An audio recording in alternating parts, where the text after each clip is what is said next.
আপোনালোকে যদি কম খৰচত ঘৰ বনাবলৈ বিচাৰি আছে তেনেহ'লে আমাৰ ল' কষ্ট কনষ্ট্ৰাকশ্যনত আপোনালোকে ভিজিট কৰিব পাৰে। আমাৰ নম্বৰ আছে স্কিমত দিয়া নম্বৰকেইটা আপোনালোকে কণ্টেক্ট কৰিব পাৰে।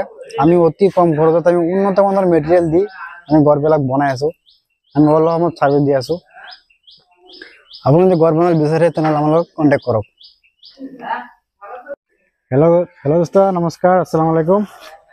আমাৰ ল' কষ্ট কনষ্ট্ৰাকশ্যনে কামবিলাক কৰি আছে, আপোনালোকে চাব পাৰে। আমাৰ কামৰ যিটো কোৱালিটি আছে যিবিলাক আমি কাঠ ইউজ কৰি আছোঁ দৰ্জা আৰু খিৰিকীৰ কাৰণে। এইটো আমাৰ শাল কাঠ বুলি কয়। এইটো হ'ল আমাৰ ফ্ৰণ্ট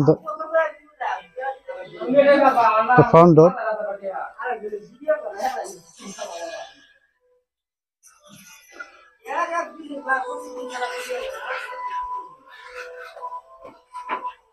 এটা আমার ভেন্টিলেশন প্লাস আছে।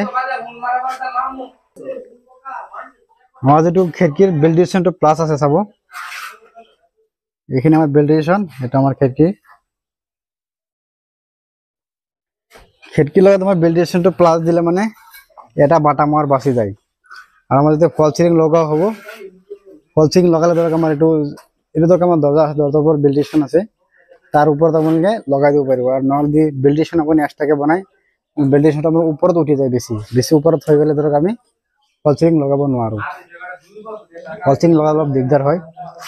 আৰু আপোনালোকে বিকল কৰিলে তেনেকুৱা আপোনালোকে চিল বেণ্ড মাৰি দিব। চিল বেণ্ড মাৰিলে ধৰক আপোনাৰ কেৰেক আহিবলৈ চান্স নাথাকে। গোটেইকেইটা ৱালত আমাৰ চিল বেণ্ড মাৰা আছে।